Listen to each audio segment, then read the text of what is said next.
Thank you for coming to this meeting of the Warrant Committee. We have a few things on the agenda. Just as an update, the School Building Committee was not able to come this evening, so we're scheduling them in for another meeting probably next week. We've offered them a couple of dates, but we are delighted to have Fire Chief Grant with us. But before we do that, we have minutes from January 15th meeting, which you've all received electronically.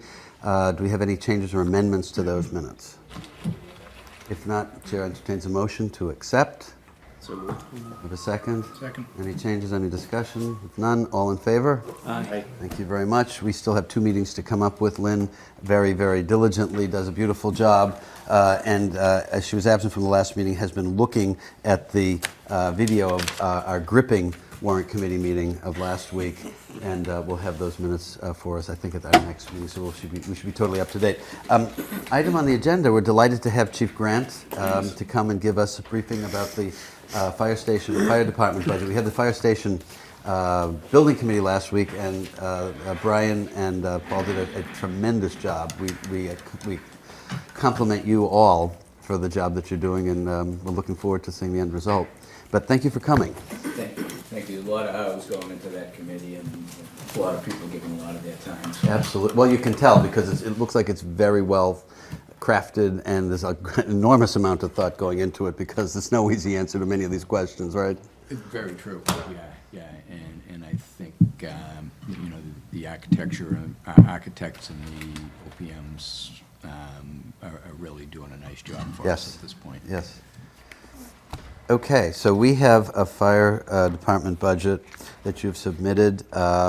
We have the fire department subcommittee, which has been formed. I'm not sure if they have met with you yet, but they will. They have to shortly. But One member did. One member did. Okay, at least one member did. That's a start. One member did, and the reason for that was my fault. I was heading out of town, and he was kind enough to squeeze me in. At the Not a problem, because I know that we always get these things done as we need to have them done. So please take it away. It's all yours. And I know the landscape has changed, but I think the biggest message that I need to get across is that the lack of ability to move in our budget.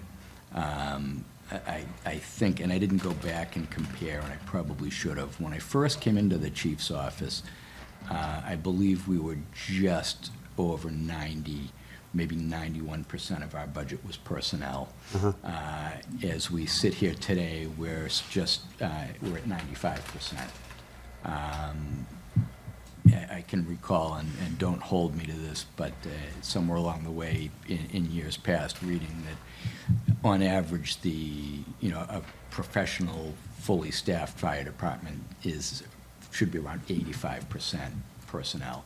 So it's very heavily personnel anyways, but you can see that we're really at the end of the spectrum, so we have very little wiggle room.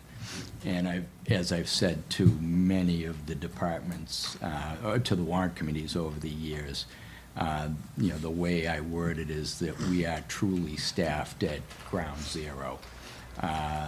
It takes 11 men or 11 firefighters, I should say, to keep all the apparatus out in the street. Below that, you're looking at not necessarily permanent station closures, but at least engine closures. They're staffed with 3 firefighters on each engine. We run the ladder truck with 1. Really? The National Fire Protection Agency recommends 4 on everything. So in reality, we do not have a ladder company. We have a ladder truck that we can get to the scene and utilize the tools off it, but we do not have that company. So we have to piecemeal, those jobs Sure. when we're on a scene. Forgive my ignorance. Does being on a ladder company require different skills than being on an engine company? I'm thinking there must be something that you have to know that's different. Yes, it is different skills. It's not that the firefighters aren't trained in those skills. Right. So everybody's got the skills that they need, but it's different assignments. It's, different division of labor, say, on a fire scene. Do they have different union regs or different? No, all the it's all same, it's the same from the regs? deputy chief on down. And matter of fact, statewide, there's one fire union. There's no separation. Officers are in the same union as, a brand-new backstep firefighter. But if you're looking at, say, an engine company's job is, basically water application. And the ladder company's jobs are ventilation, search and rescue, extremely critical. So you can see that, what we have to do, rather than have a ladder company dedicated to getting that ventilation done and simultaneously getting search and rescue done. Usually what a four-man company would do would be put 2 people on ventilation and 2 people on search and rescue. So what we've got to do is the second arriving engine company's got to get its job split. You're going this way, you're going to help the hydrant man. You 2 are going this way. You are in effect our ladder company. I hope that gives you some little bit of summary as to how close to being in real trouble we are. So it's one of those things where, like you said, we're at ground zero, and with 95% of our budget personnel, we have very little leeway to be able to provide the people out in the street, and I won't even say a proper level of protection, a manageable level of protection. Right. Forgive me if you've already answered this, but how does that benchmark against other towns of either similar size or across the state? Do you know how that compares? Yeah, I would say we're pretty comparable. I don't think there's a department in the state that's going to tell you they're overstaffed. Oh, no, I meant specifically as it relates to percent headcount as a percent of the budget. Sorry, I didn't. That I couldn't answer. I would suspect that we're on the higher end, but I suspect there's a number of other departments that are in the same boat as we are. Okay. Doug? Just because we had met, maybe to help reiterate the fact that you're on shoestring and it's basically all the personnel that are there. If we had to endure that 3% cut, which we mercifully have been saved from, please correct me if I'm wrong, I'm trying to kind of phrase this in the form of a question like Jeopardy, is that would have been basically 3 personnel that you have had to cut? At 3%, we had looked at it, it was 3 firefighters And- that we would lose. Although this isn't comparable, just maybe as an optic, how many personnel are in your substations, the Atherton and East Long Beach? The 2 outside stations operate with 3 people. Okay. Yeah. So 'Cause- in what that would amount to, again, I mentioned it earlier, that it wouldn't amount to a station closure. No. What it would amount to, because they'd be cut off of different groups. So we try to stay as balanced as possible. But it would certainly amount to what we call brownouts.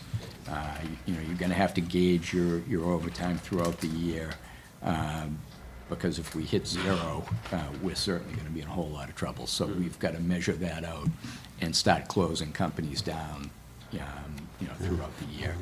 And it's one of those things, no crystal ball. Yeah, right. In years past, there was one or 2 years under Chief Larson where he did have to resort to that. And we did have a fire in a home that was under renovation. So there was no life hazard there, but, the engine 1 was shut down right here. And it was a response in their first arrival district. The ladder truck was in service with 1 person on it and no water. So he was arrived and he made the right decision. Saw where the fire was. It wasn't large at this point in time. And, you know, he left everything shut down and, you know, stayed out in the street and waited for help. At the end of that, you know, not huge event, that home had to be gutted and rebuilt because of the smoke damage. Wow. What would have happened if he did open it and go in without water is he would have fed the fire, and, you know, the result would have been the same. They would have gutted the house because of the fire damage. So those, you know, those are the things that, you know, that can happen. We were lucky enough, and at another point in time, where we had a fire in a Milton Academy building that was occupied, and thankfully, you know, at that point in time, we did not have a company out of service. You know, so that, you know, it.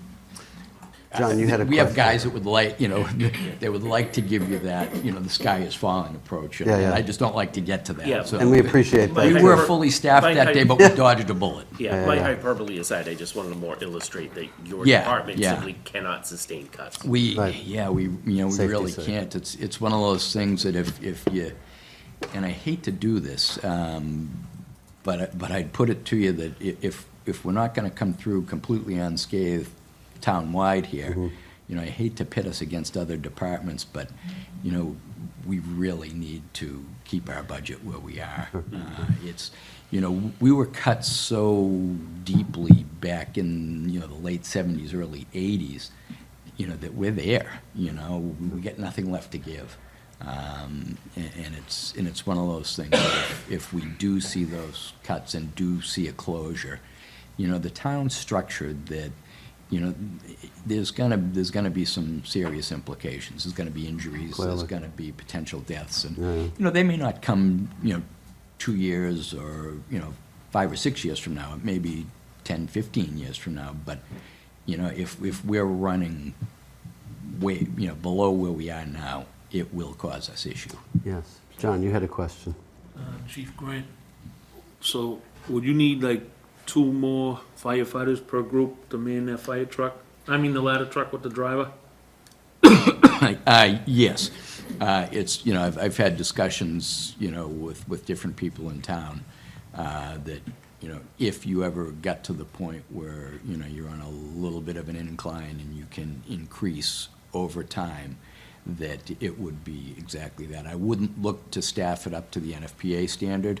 I'd look to staff it at 3 and at least give us a company, you know, and with the fire, you know, fire problem and, you know, medical and rescue problems that we have in town, that's sufficient. It's not perfect, but it's sufficient. You know, with the 3-man engine companies that we have, you know, we're very good at getting the job done. So, yeah, so you. So with- you're talking 8 you're firefighters? talking 8 because, you know, for those that don't know, there's 4 working groups that rotate through the week, and, you know, throughout the year. It's, so to gain those 2 spots is 2 firefighters per group, yes. Can we just extend that question a little bit? Given the building that has occurred in town in the last 10 years and the multi-stories that we have at residence halls at Curry College and, of course, Milton Academy and up at Fuller Village and the old seminary, the nursing home up on Brush Hill Road, and a couple of the other buildings that have gone up around town, and some of the, you know, some of the things that we've got, you know, that are being devised. Do you feel that, are we adequately staffed to anticipate problems? I know many of those buildings have fire prevention mechanisms already, which would, I think, limit the emergency, but, you know, it's still, you've got to get people out of there. You've got to get people out. It's interesting the way you just worded that, because, you know, sprinkler systems, for the most part, are very good at. They help a lot. Limiting fire spread. Right. But what they do is they create a condition called cold smoke. Right. Smoke Yep. is, you know, hot air and it rises. Right. You know, But the inhalation will do a job on your lungs anyway. Exactly. So, you know, really the way, the ventilation is meant to get the smoke out so we can advance down the hallway. You know, if we go into an unvented hallway, the smoke bank down and the heat that's in that smoke will literally stop you in your tracks. I bet, yeah. So, you know, we require that ventilation so we can advance. In a sprinklered building, you're gonna have a smoke problem that can cause the residents issue in that the smoke's gonna hover toward the ground. So you still need that rescue portion of that, even if you're not gonna have the major fire portion. So I think to answer your question, are we adequately staffed? I don't believe so. Well, this is the question, again, you go forward, as we're building these fire stations, which is absolutely necessary, I think. Is one ladder company, we just heard it's understaffed, but is one ladder company enough? Should we not have two? And should we re-examine the whole premise, given what we're encouraging as a town in terms of development and multi-unit building and multi-floors, which didn't exist until 25 years ago, et cetera? Yeah, it's funny, back, when I first came on, it only survived about 3 years, but we did have a second ladder truck. And, the school of thought during those days was at all costs, let's get that ladder truck back. Having, another 27 or 28 years of watching things, I wouldn't advocate for putting the second ladder truck back understaffed. What I would, and I think the one ladder truck, can do the job in town, but the goal should be to get staffing on it. Right. I'd rather have one properly staffed than, or semi-properly staffed than two that are staffed with one person. And if you put together a wish list, if you could get the priorities in place that you find necessary. That would be at the top. And what would you guess the anticipated cost additionally in the I budget can do would that be? out for you and text it to It you. would be 'cause very interesting to I've see done- that for I've us, done for the our purposes. exercise in Yeah. the past, but I Yeah. haven't done it in recent years. Yeah. The last time that I did it out, I believe it was $750,000. But like I said, that was several years ago. So let me do that exercise. Would be interested and to I'll see get it that to you. because our objective is obviously to observe how the budget in the town is constructed, what's spent, and whether or not the money is being spent properly. Right. But our objective also is to make sure that in the public interest that safety is being guaranteed and that the tax dollars are going to the right place at the right time. Yeah, it's one of those things that, you're torn about over the years, especially in the dealings with this committee. You'd love to put that forward, but, by the same token, where the finances are and how difficult a job you guys have, and I don't want to throw crap at you that's not realistic, even though it's not crap. No, we You get, know what I we get mean? that. I can't So- imagine that you would do that anyway. I hate to make you go through that exercise, but, it's a very worthwhile goal. Like you say, there's been incidents that I've grabbed, the town administrator and a couple of the selectmen and pointed out and said,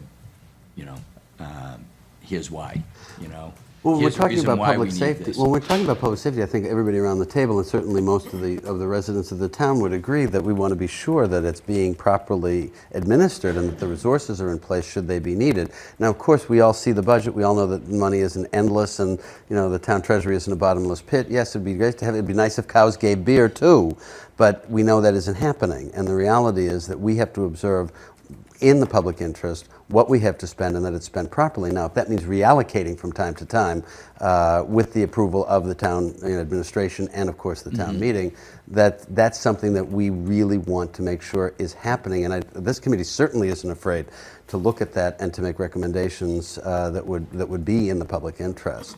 John, you had a question.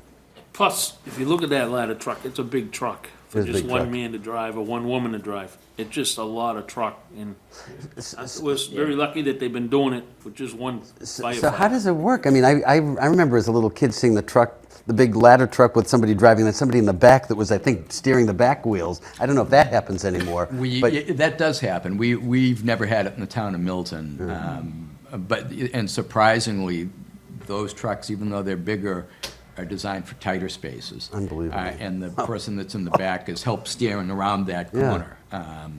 And also there are people hanging off the back, so I do remember seeing at least 2 or 3 people on a ladder truck going to a fire. So, there's one driver and then one person hanging off the back, right? Those days are all gone at this yeah. point in time. You can't hang off the back, I guess. Well, there's a lot of fun things that are illegal now too, right? And a lot of illegal things that were fun that are legal now too, but we won't talk about that. Kathy? I appreciate that the budget is bare bones, because I did look at this budget last year. But could you help me understand why the sick buyback And the personal day buyback is significantly larger this year than it was last year? Yes, the sick day buyback only gets instituted when there's firefighters that are retired.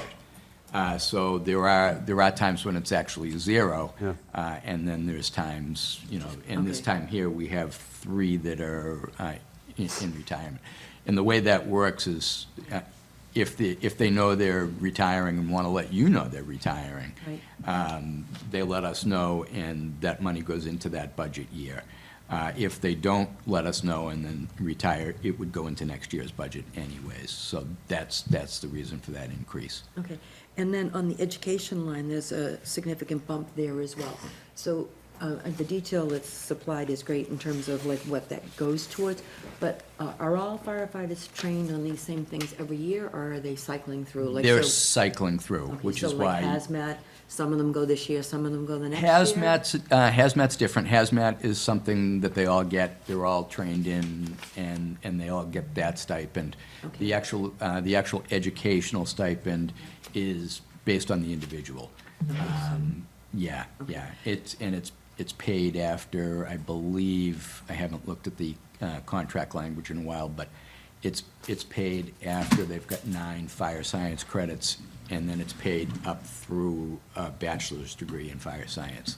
Okay. So it's always at different levels, and, I suspect if there's been a significant increase, that you've had a number of newer firefighters that just attained the minimum, and Okay. that And would be then the jump. the defibrillator, I can't say that word. Defibrillator, yeah. Defib. Yeah, that's That good. one, yeah. That'll do. So is that similar and the same thing, training and then they?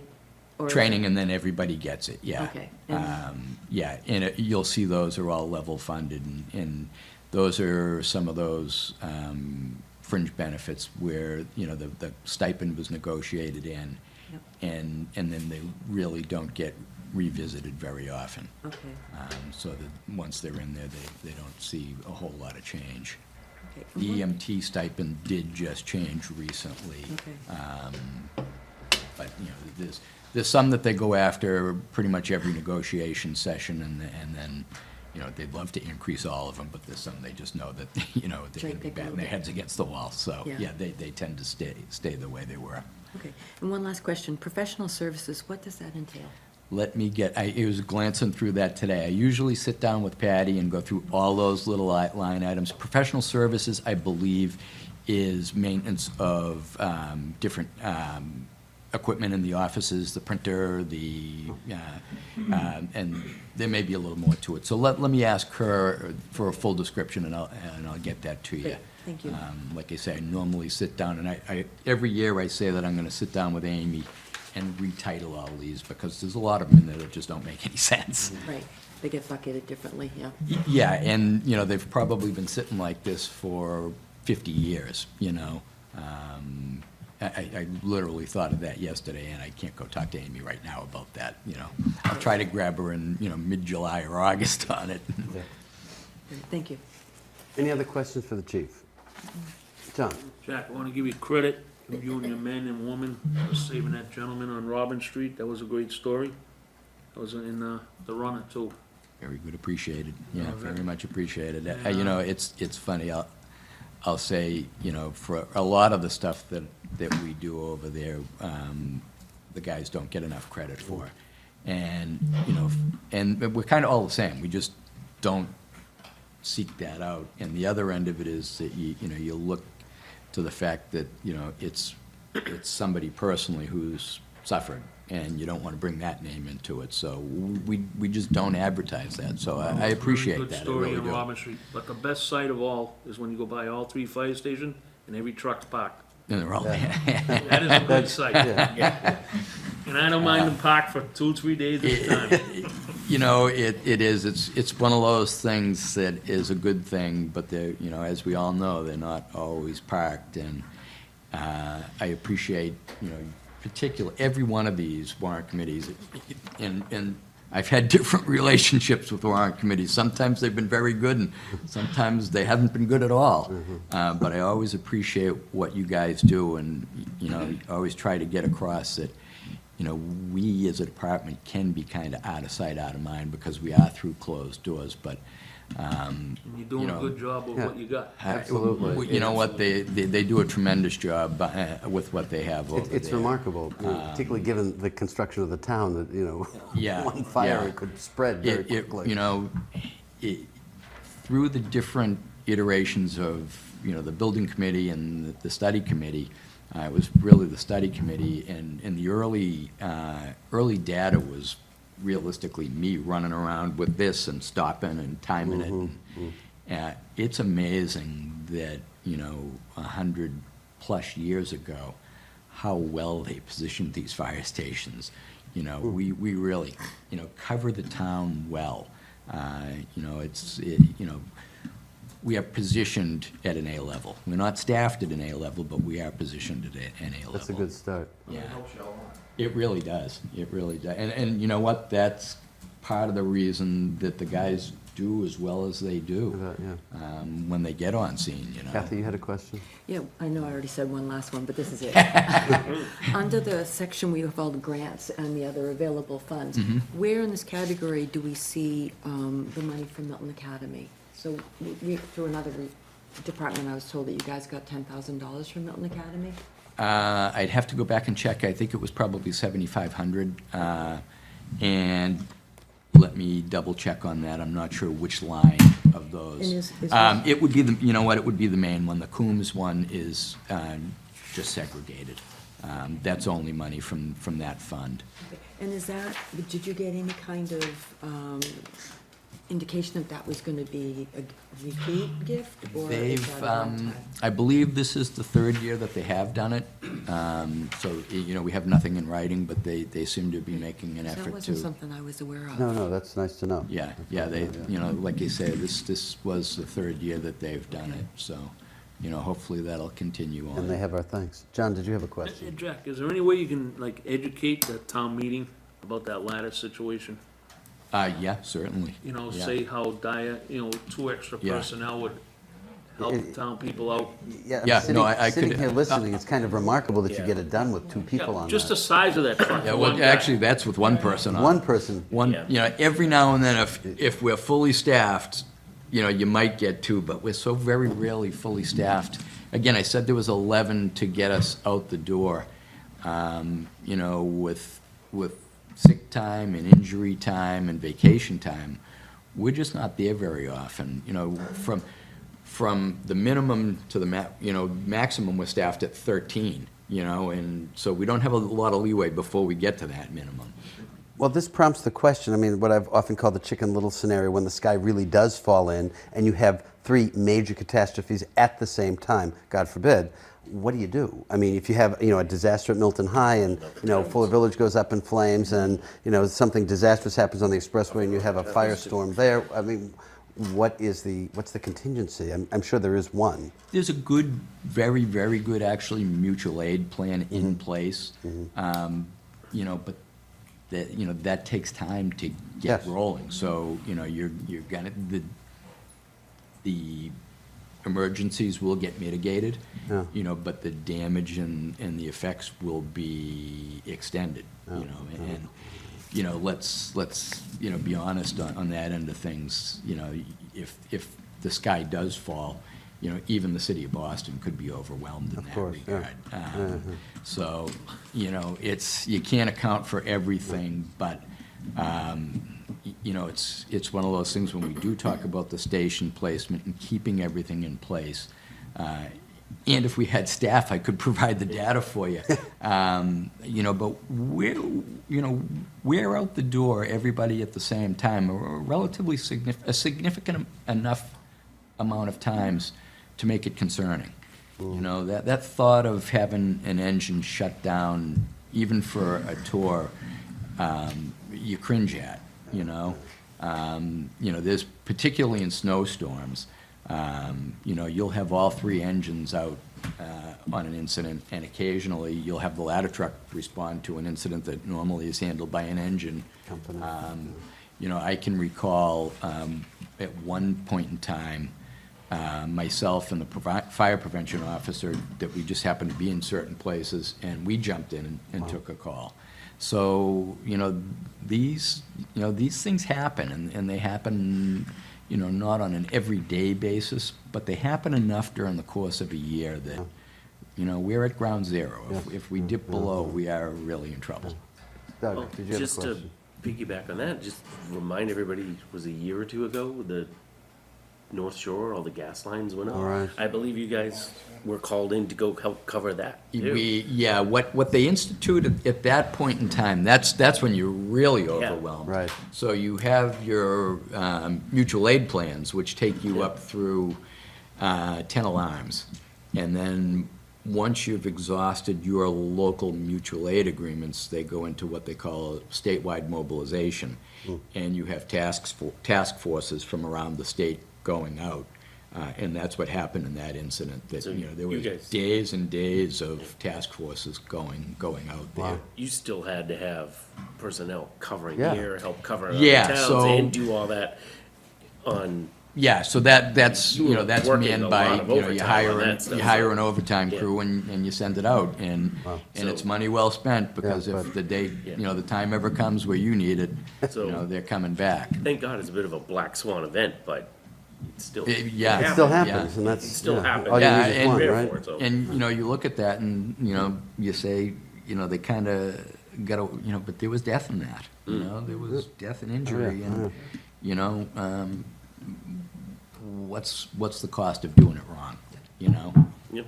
Very high, that's for sure. What is, in the snow, you had mentioned the snow, are fire trucks, do they get stuck in the snow a lot, or are they pretty good traction? They're pretty good traction, Is there a all in lot of all. weight on them? Yeah, there's a lot of weight to them. There's 750 gallons of water on them, 8 Rear-wheel gallons. drive? They're rear-wheel drive, yeah. And there's on-spot chains. But they, they do get stuck.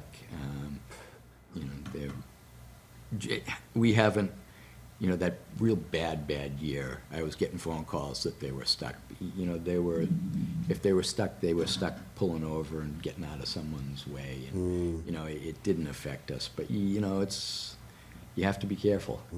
Usually during a snow event, what we tend to do is put an extra body on each truck. It's more cases. We had one storm, and this goes back a ways, because I was a lieutenant, I was on Engine 2.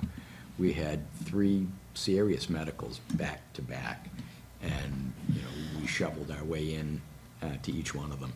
More so you were shoveling your way out, Yeah. so that the, they could get the stretcher out, but, you put your head down and you just go. Yeah. Like they say, it just happened that each one of the 3, and we did not go back to the station between calls, one to the next, and each one was a serious call, and, none of them had anything shoveled at this point, so, 2 of us, just going to get the stretcher out. You didn't even get the cup of hot chocolate to thank you for either. Any other questions for the chief? Thank you very much. Grateful Thank you, for I your time, appreciate and it. very grateful for what you and the Good night, and firefighters do for the Thank you guys town. for the time you put in. Well, thank you. Very good. I see our Parks and Recreations commissioners are here. Regina, Scott, please come. We're happy to see you. Just please make sure before you speak, just make sure you identify yourself so we get the names properly recorded in our minutes. Lynn is very good at making sure everybody's included. We want to keep that going. Hi, thank you very much. Regina Malley, I am one of the park commissioners, my 4th year. And we have Kevin Chisholm and Scott McKay. Kevin is our manager for Parks Department, and Scott is our chair of our board, and Ted Carroll is our newest park commissioner. Welcome. So thanks for having us. We just wanted, any opportunity to come and tell you about our department and all the wonderful things that we do. Well, you do a lot of wonderful stuff with not a lot of money, which is also very remarkable. Yes, we do. So we've had, I think it was this time last year that we were here and we were without a director. So Dave Perdios had retired in January. We went about 4 to 5 months without filling that position. We waited through the winter months and some back and forth about, how best to fill that role. So we did go through with a reorganization. Kevin Chisholm was a park commissioner, and he resigned from that position and subsequently was hired into this position as the park manager. So Kevin is new, and also Ted filled his spot on the commissioner board. So we've got a full team now, and we've done a lot this year. So we just wanted to highlight some of the capital projects that we've done this past year and other projects looking forward. So Ted is going to talk about those things. Hi, everyone. One of the things we did, we had a temporary street hockey court down at Guile Field. I don't know if anyone saw that. It was in the spring. And we recently moved that to Cunningham Court, to the tennis courts. It's a great space over there. We're getting a lot of kids using it. We had terrific feedback about that. We really want to thank Cunningham Park for letting us use that facility. We did the basketball courts at Guile. That's one of the reasons we had to move it out of the basketball courts at Guile, because we did the basketball courts over completely at Guile. They came out fantastic. The drainage, there was a drainage issue down there too, that was fixed. There's new fencing down at Guile, the basketball courts. There is little bleachers that we put up there with a little overhang for keep you out of the sun or the rain. And another thing that we did down there was the softball field down there has never had power. So whenever softball needed power for microphone or PA system or pitching machine, they had to run 3 or 4 extension cords all the way to the snack shack by Piatelli. It was really troublesome. So we took the opportunity, because they were going to do the lights, to give us an outlet there. That makes sense. Yeah, so softball, the high school really appreciated that. It worked out great. We fixed the drainage at Kelly Field. There was a big problem looking in that street. They called it Lake Viola. Like Viola. Well, that problem has existed. I remember playing Little League there back, I don't want to say when, but there was still issues, but even back then. Yeah. So I'm glad that's been settled. Yep, so that has been fixed. As far as I know, it hasn't flooded. It's holding up pretty well. It's holding up well. The stairs, the back staircase at Andrews Park, which was really a mess trying to get down those stairs. There was some steps that were 6 inches, other steps that were probably 18 inches. It was a little dangerous, so we fixed that, which came out great, thanks to Mike Denny, Chase, and Richard Wells for helping us with that. Some of the things that we're looking forward to, hopefully, the lower field at Guile, where the Dunderman field is, potentially turfing that field. Right now it's used for like a rugby practice field, a football practice field, but we're hoping if we turfed it, it would be like a multi-use, soccer, field hockey, football, lacrosse. The Turner's Pond pathway, we did do some temporary fixes over there. We're hoping to do a more of a comprehensive fix of it floods. The left-hand side of, if you're on Central Ave looking at Turner's Pond, the left-hand side in particular floods when it rains, and the pond sort of, you can't really get around. So we're going to look to fix that, because a lot of kids walk that. How successful are you all at engaging some of the not-for-profits who have exhibited generosity in the town in the past to becoming involved in some of these projects with donations of one sort or another? Is that still something that is happening with any frequency? I think we've been fortunate enough to get a lot of state funds. I mean, Senator Timilty has helped us out with a lot of initiatives, and I think we've been able to kind of fund certain things. I think we haven't had a real need to go out and ask. Would you say, Scott? Well, it's just interesting. We had this conversation at the committee meeting with your folks, that it's difficult because we can't fundraise. It's outside of town purview. It has to come from an organization, like an adjunct kind of an Like a organization. booster club of some sort. Friends of the Library, something similar to that. So we actually met with Will Adamsek, it's probably 4 or 5 months ago now, to see if we couldn't transition a couple different organizations in town who have Yeah. raised money specifically for Like the the playground playground people, right, planners. To see if we can't keep some of that interest going. I know Certainly there's that momentum was very successful. very successful, and to kind of piggyback up on that and try Yeah. to get that continued to going. I know a lot of those same folks are now working on the project over at Cunningham and Collycott for the park that's gonna go in the back of the school, so I think that's taken some energy and some focus away, but it is definitely on our radar screen to establish that type of relationship with an organization in town.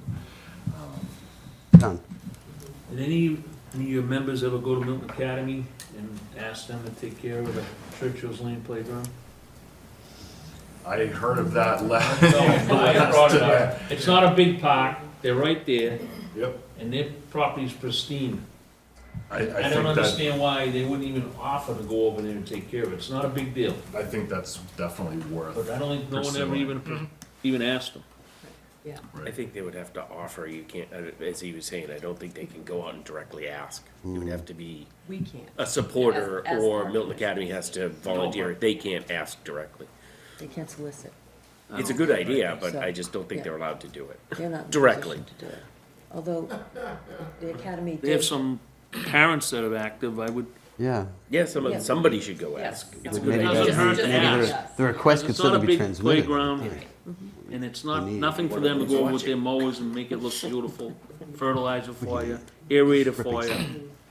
Because just drive by their places, they're pristine. right. Yeah. Oh, yeah. You They've know? gotten some donations from Milton Academy, right? We have, we would, this year in particular, and we'll talk about it a little bit more, we really answered the call. I think our department and the commission and the youth task force really answered the call of the library and other folks around town to step forward and tackle the idea of a teen program, a teen center in town. And that was opened in January. And as part of that, I know that some folks from the pilot program, in discussions with Milton Academy, had mentioned, well, is there any way that we could use space at Milton Academy for something like this? And it was not a possibility, but I think that just reaching out, and that was a need that was expressed. Milton Academy, when they did do some pilot program money this year, without us asking for it, gave Parks specifically a $5,000 contribution to help with some of the costs to get it up and running. So I think that was, for us, a big kind of shot in the arm to get us, it amazingly enough, it takes a lot of work and money just to get a program up and Sure. running Oh, I understand. up off the Absolutely. ground. So to have that sort of a support in the community was great for us, so. Can you talk a little bit about the teen center? Yep, so the Wildcat Teen Program opened in January. So it's currently, we're on our 4th week being open, Monday through Thursday, 2:30 to 6.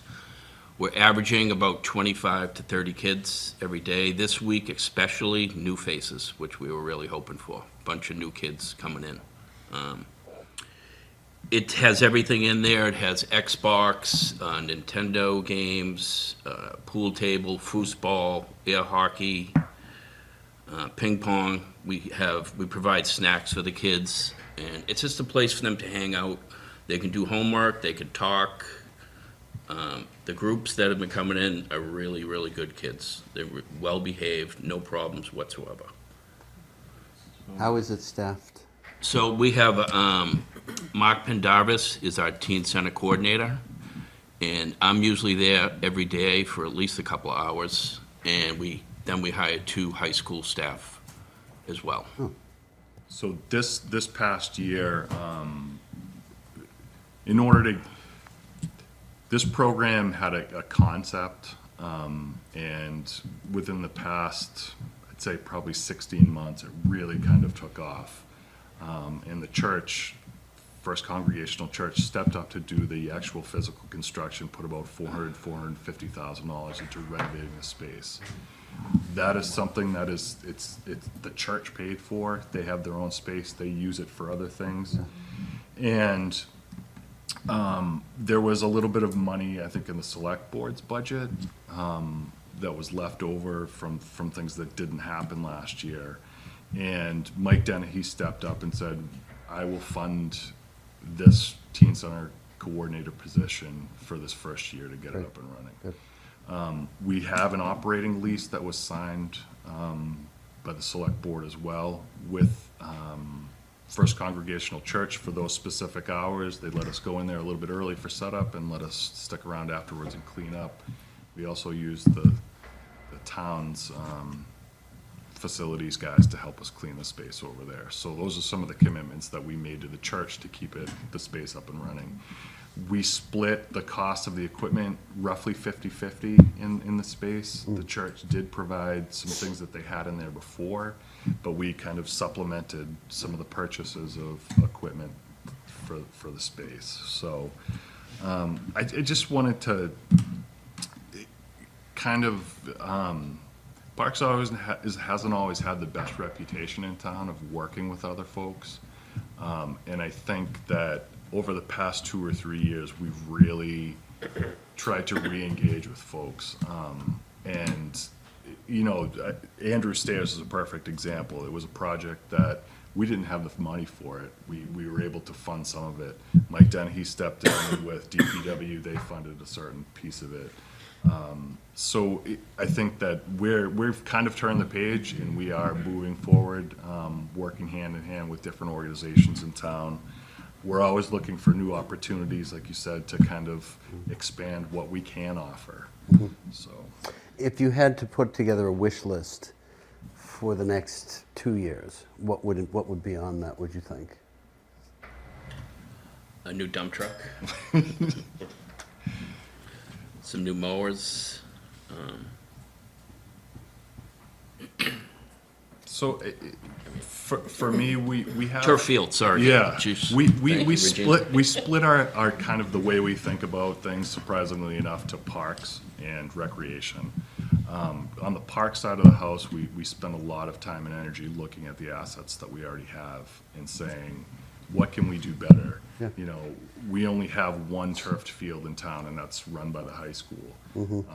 A lot of sports teams in town have asked us, well, we just, you know, when it rains out, we don't have anywhere to play. And we have a field at Lower Guile that's in really rough shape. We're going to spend some money this year to kind of get it to a point where we can use it this fall. But the ultimate goal, we've already met with 3 engineers to kind of give us a lay of the land in terms of what we can do with that space. What would that cost to turf over, just out of curiosity? Have they given you a price for that? Over $1 million? Everybody's saying $1 million. $1 million? Yeah. Wow. That's How many- basically what they go for. It's that enormous space down the hill, right? Correct. That's we used to get tortured running the 600-yard run around that. I remember that in junior high school. So $1 million to turf that. Yeah, really? we put a request in for this year for half of that. Yeah. That would be the town commitment, and we got some. Tough year for that. Yeah, we got some commitments from some other nonprofits in town. Yes.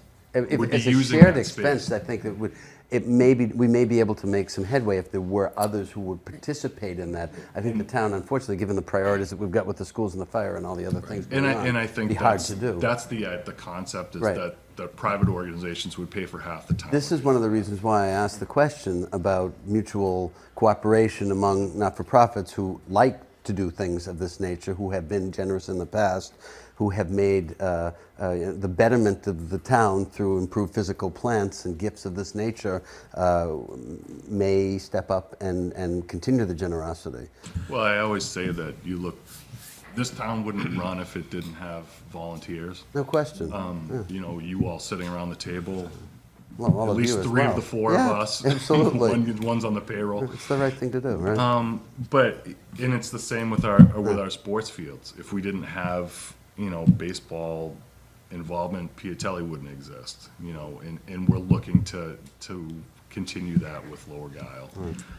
We do need to spend some money this coming year just to get it to a point where it would be shovel-ready, so that's what we've asked we dialed back that $500,000 ask to something smaller than that, to just say, we need some engineering money to do a feasibility look at this space, so. Doug, you had a question? Well, a couple things. Is one, just to probably clarify or make perfectly transparent and full disclosure, I'm on the capital committee. As we've already talked, that a lot of these asks, like that field and your dump truck, by definition, are capital requests, Correct. not Yes. part of your operational budget. Correct. Just to Yes. make it Yeah. clear, you're not asking to add $1 million to Right. this. No, So, no. yes, exactly.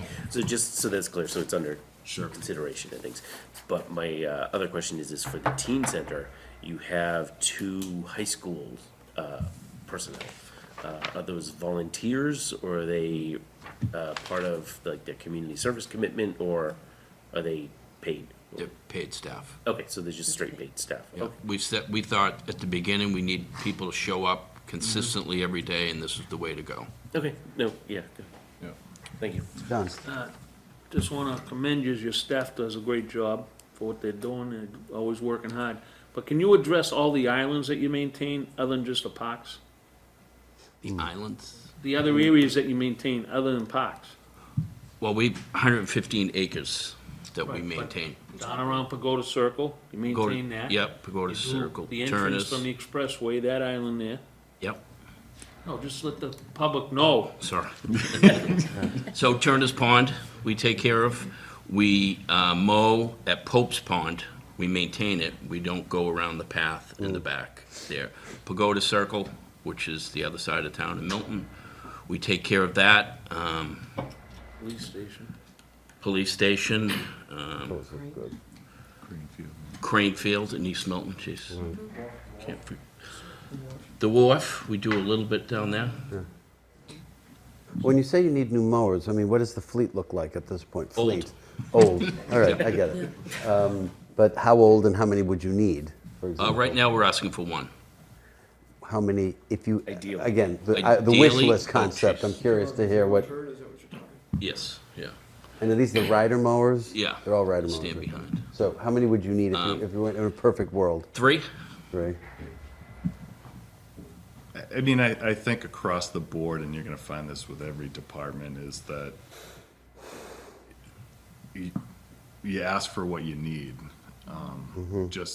We know that there, you know, potentially is a 3% cut, and we're only asking to replace a sod cutter that's from 1998 and a mower that's from 2004 that gets used constantly. So they're not outrageous asks, one-time asks. It's a needs list, it's not a wants list. So this goes before the capital committee, yes? Some of them. Some of it, but I'm just wondering if these, I'm trying to, this The I know mower it's- would be one-time funding. Exactly right, and that's Some what of I'm them, thinking. some of them we slide into operations. I was gonna say, that depending on might, the- this might, at this level, that you're not talking, 25,000, you're talking probably 10,000 for these. Exactly, and then it's also the definition of accounting, how we Right, have to. exactly, to be depreciated down. Baseball line. Baseball, yeah. Do Baseball the edges season. on the baseball I mean, field. these- With the dirt meets the outfields. They stripe the field? Not every time, I don't know how many times, 2 I or 3 mean, times. you use it a So lot. can you rent them? Is that maybe a better way to do it? I wouldn't think so. Use them all the time? Yeah. Enough that they would have. Yeah, summertime use them constantly. Expensive, If they the can rental get expense 16 would be years exorbitant. usable John? life out of it. When I buy mowers, I buy them 3 or 4, but I finance them at 0%. I love borrowing money for nothing. Understood, that's the right way to do it. That's what I'm trying to ask, if they Exactly can right. go- Is that I don't know that I that's don't know. possible. I It don't. may not be allowed. It may, I don't I'm know if not it's sure. allowed under the town charter to do anything of that nature, but it may be worth an ask be allowed. to You see have if to that ask could be town done, because if council. you're financing for 5 years at 0%, life is good. So to see that what I think is an important component of the quality of life of the town of Milton, working with stuff that's, old, and old isn't always bad, but in terms of mechanics, it is. So, I mean, after a fashion, maybe there's some way we can look at this that will be budget neutral, if at the very least. over the course, and I would encourage you to do that, because you shouldn't have to not get done what needs to be done for the kids and for the adults who bring them there, et cetera, et cetera. I mean, the worst thing, I remember sitting watching my kids play soccer, and the grass was so high, the bugs were all over the place. It was extremely uncomfortable for the mother and dad watching and wishing we were elsewhere. I couldn't imagine how the kids felt. But this shouldn't be happening. I mean, this is a town that prides itself on looking good and providing for the citizens what the taxes that we pay should be doing. So I would encourage you just to look at that, and we can ask the questions to see if there's a way to do this that will not be too onerous for the budget to. One other thing that would be on the wish list is more funding for special needs programming. Talk a little bit about that. How do you address that, and what was the demand for it? So we get $1,000 from the town per year for special needs. And Qualify special Yeah, needs. could What you does define that better include? what It's you just do? that's how they label the budget, right? That's allocated or appropriated. I Who should takes say. advantage of these? We have the Gym Buddy program, and that is, for adults, I would say. Yeah, right? at this point. At this point, it's turned into more of an adult program. Oh, They wow. meet weekly, and we have, they meet at Cunningham Hall, or they meet at Glover, and they look forward to those Wednesday nights, and those kids have been, adults have been coming for years. And we do staff that with paid individuals, but also Volunteers. high school volunteers. Really? So that's Good. a great way for kids to get community Oh, yeah. service hours. Oh, yeah. So that's one program that we have, but we've been looking at how we can make all of our programs inclusive. And one of the things that we've done over the last 2 years now is be part of the Milton Inclusion Task Force. And a lot of good ideas have come from that. And so recently we talked about how we can, last year we, put the language in our camp flyers and things like that about how to, submit a request for an accommodation, that kind of thing. If we get a request of an individual who needs an accommodation, we can work with the schools to talk about their needs and how we can best support them. We didn't get any requests, actually, that summer. Maybe we didn't advertise it enough, but we're gonna advertise it a little bit more heavily this summer. And the thought is, what if we took, say 12 spots in that camp, just for, individuals with special needs, and maybe they need a 1-to-1 ratio or a 1-to-2 with a counselor. But again, we're gonna have to find a way to pay for that, because it's gonna be more staff, and they're gonna be paid a higher hourly rate because they're gonna be trained and certified. So we're tossing around this idea of, maybe doing a pilot program, 12, and see how it goes. But yeah, that's something that, again, we're gonna have to find a way to find the money or increase the cost of the camp a little bit, or field trips or something. We have to find it, so. Yeah. I was just gonna say, I know Brian and I went through the budget, and it really is a bare bones budget. Absolutely. There's a Yes. lot that's going on. There's an There's a incredible lot of amount you get great done with. programs. Yeah, they have a lot of And great summer I applaud the effort in terms Yeah. of, I don't wanna say robbing Peter to pay Paul, but balancing the money that they do have Yeah. with parks to help support the rec, Yes. and vice versa, depending upon what's going on each year. And then, in addition to that, the budget's a little bit higher this year because of the teen center, but that's a commitment that we all made. Yes. And we asked for, so now we have. It sounds we like it almost was have to pay worthwhile, for too, it. if it's being utilized. But the group like is that. also taking a hit too, because they also had some money coming in from the wharf, which in May, we took that and we set that aside, so it's about 18,000 maybe. So that was in their funding before they were able to Went to use Parks to and kind of manage some of these programs. They don't have that this year. So again, this is the classic multiplication of the loaves and fishes. You're doing a great job. Yeah. But I think that at some point there's got to be a reality check that there's only so much you can do without some commitment. And this is one area where you have done remarkable work with incredibly little money. On a relative basis, it kind of drops off in the rounding for the town's budget. I hate to say it, but it shouldn't, because it's providing a terrific return to the citizens of the town, particularly people who are here all summer, who you generally don't get a chance to get away, as some of the residents of the town do. And I think this is a terrifically important thing. So I encourage you to I don't want to say be aggressive and beat people up about getting more money, but to be thoughtful, and as you are being, but to actually look and let's look at financing that might be possible, if we can do that through the town to get the new equipment that you need, or to see if we can partner with other agencies or other not-for-profits who would be willing to supplement, subsidize, or otherwise contribute to some of the things that are really terrific going on that are being done really on a shoestring. So I again think it's remarkable that you get done as much as you get done, so congratulations for that. I just wanted to kind of dovetail on some of these same points, is that you may not see it in some of the budgets are hard to read the way that Tom presents it, but we take a look at the department in total, regardless of where the funds are coming from. Our budget's about $1 million. And with all those things that we talked about, maintaining 115 acres and running the programming that we do, about 50% of it comes from the town. And the primary amount of money or the funding that is used for our management and administrative staff and our maintenance staff. So that's what's paid out of the general fund for personnel costs. And then about 77% of our operating budget, grounds maintenance, equipment maintenance, telephone, water supplies, 77% of our overall budget on operating expenses comes from the town. So that's the 50% that we're asking you all for. The other 50% comes out of our revolving accounts. So the money that we charge for our programs that we run raises about $500,000. That's all spent on the staffing for those events, the costs of certain events, and it picks up 23% of the operating budget gets paid from the revolving accounts. So you asked, don't be afraid to ask for the money. That would be my ask in the future. It's not going to be this year because I think we have some other things. Right. But in my opinion, the town should pay all of the operating costs and the personnel costs, and recreation should really be spent on recreation. That's my opinion.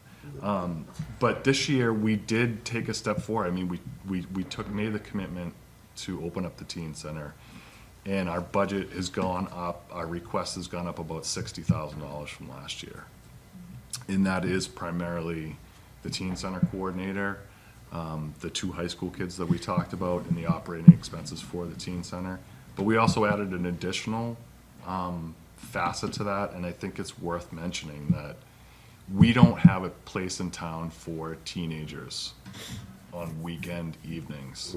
Options for kids to make different choices than what's available to them now. So we are asking the town this year to fund Friday and Saturday nights, to have a staff person from the town that's going to be able to open that same teen center across the way, and provide a different, safer space for kids out there now. So that's before you guys too. I got a fun question for the teen center.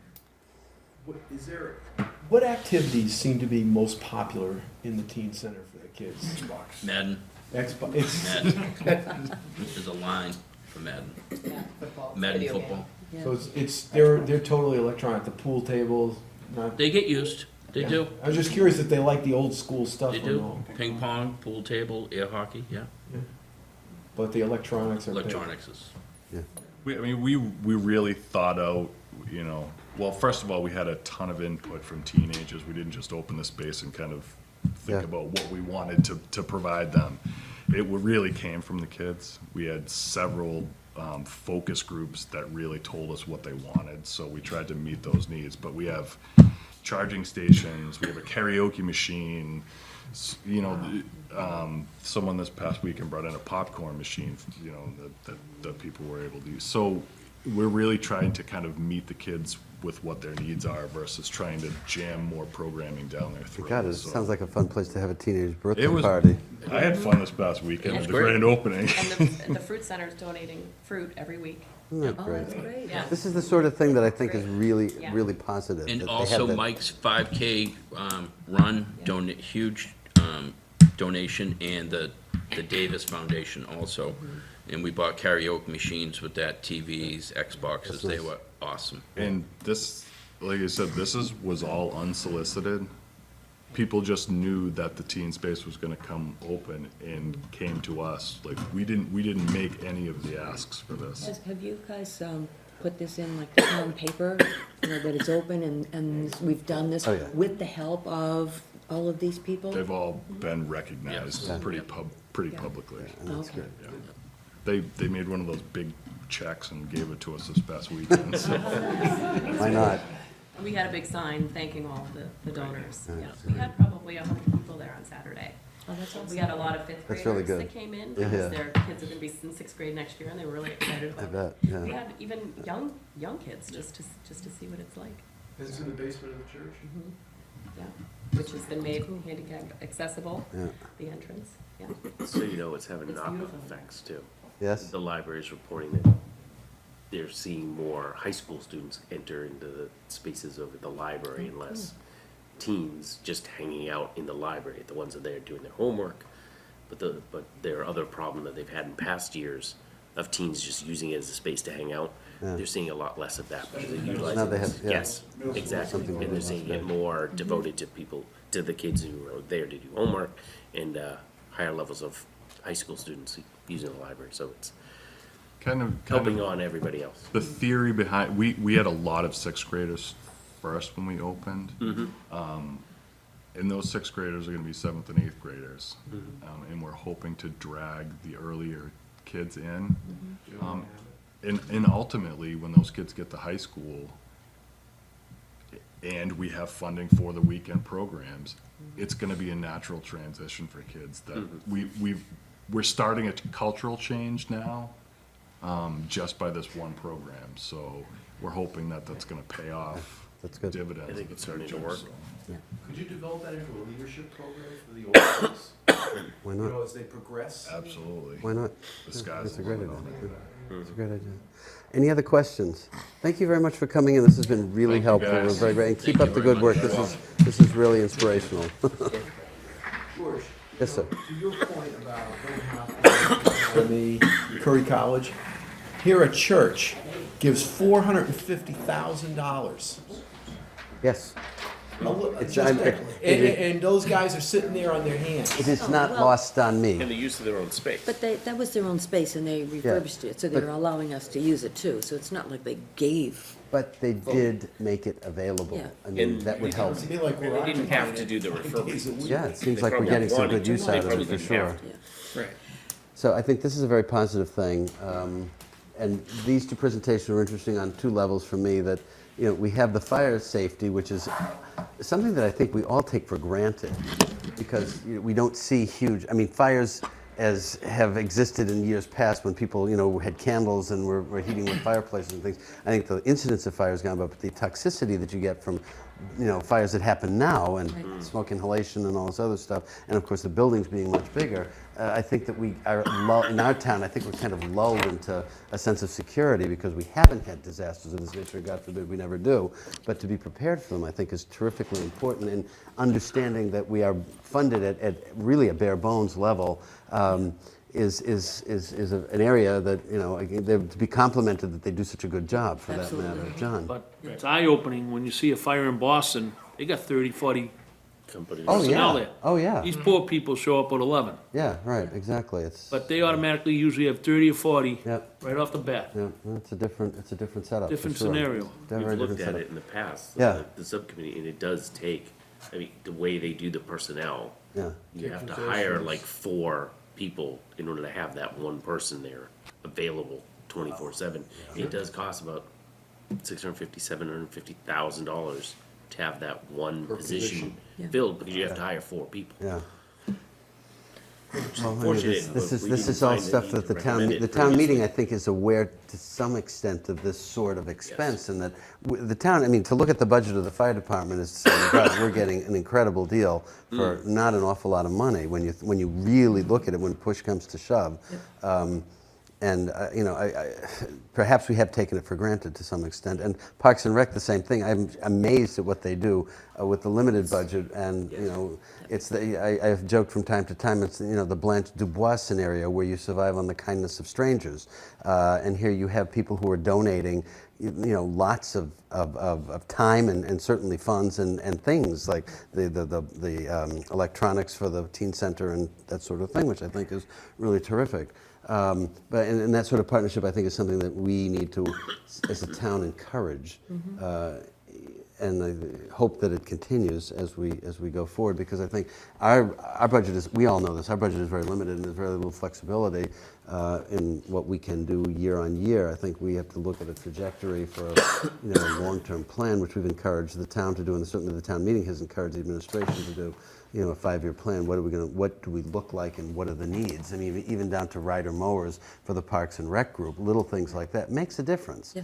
And to consider them as we are looking at the broader budget, as we're going through these item by item considerations is part of the exercise. So I think that makes the case when we do see the town meeting taking place, where we can actually say, look, this is great, we're doing this fine, but over the course of time, we're going to have to look at some other way to fund these needs, because the needs are only going to grow. We've made this case before. We don't have an expense problem. We have plenty of expenses. We just have a revenue problem. So the Duchess of Windsor line, you can never be too thin or too rich. And in this case, we can never be too rich.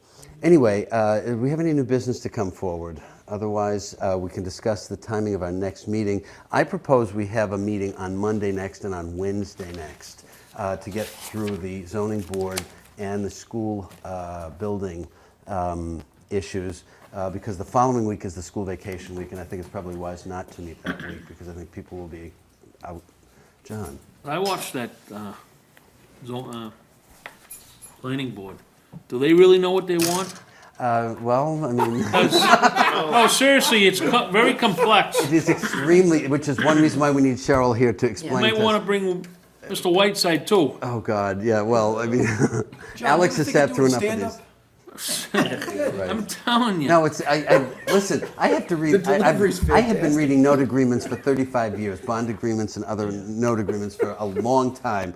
And I have to go through and I have to make notes to myself what we're referring back to, because these are not simple, these are not complex, these are complex. And Yes. thank God there are a few lawyers in there who can actually decipher them for them and for us, because they really are kind of complex and involved. And at some point, we have to understand what the objective is and how you get there. And I know that certain things have to be protected from happening, and language has to be put in so that certain things don't happen when you're allowing certain things to happen. I get all of that, but it'll be certainly nice to have her here to walk us through precisely what they want to get done, so we can understand it, so we can translate it into English for the town meeting. Don't a majority of them get pulled before town meeting? Some of them do, and we had a couple of them pulled at the special town meeting, but a couple of those are back in, which is one reason why we have to do our own job of understanding exactly what they are. So that's one reason why I think we want to have a couple of meetings so that we can get through those. Because I think we can do the budget articles reasonably quickly, because I believe most of the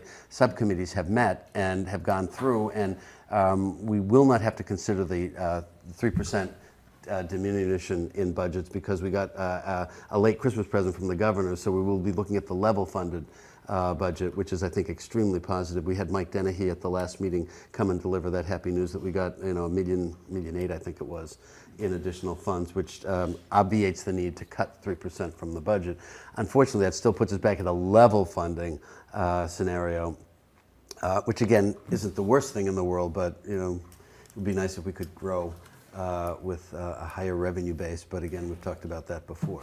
So I think if we plan on having a meeting next Monday and Wednesday, and we get through it on Monday, great. But I think we should put it in now, because then we'll just save ourselves time on the other end when we have to do the drafting. Are Doug, we able to have a meeting on Monday, given the 48 hours Well, business today's hours to Wednesday. post? we can post it tomorrow. Okay, that'll Post count. the agenda tomorrow. First thing, right? First thing. First thing, tomorrow, that'll right. count. I will not be in the state next week. We'll miss you. I want to go on notice that I'm That's not all right. skipping the As meeting. long as we have a quorum, I'm happy. I mean, we I love to can't have. guarantee you that. We'll get on the horn and tell our committee members that we're in crunch time now, but we will miss you, and I hope wherever you go, it's either warm or you're having success, whatever you're doing. Hopefully a lot of snow. Oh, okay, that kind of snow. Yes, okay. Good. You All can right. leave now. All right, so that being the case, I'll send you the agenda.